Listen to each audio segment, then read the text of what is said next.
Hi everyone, this tutorial is on how to disable iPhone's name drop feature. With iOS update to 17.1, you also get name drop with several other features.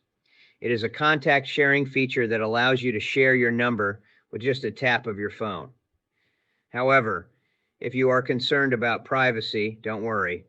This tutorial will help you disable this feature.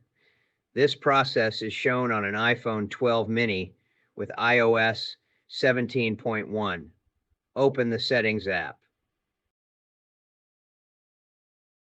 Tap on General. Tap AirDrop. Once you open the tab, simply toggle the Bring Devices Together option off. And just like that, no more name drop.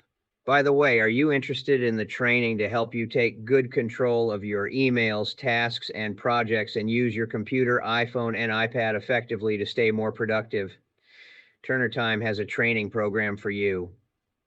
Go to our website, www.turnertimemanagement.com, and schedule a complimentary consultation meeting with Turner Time.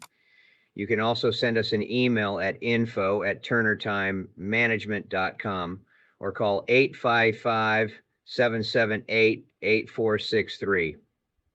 And we look forward to being of service.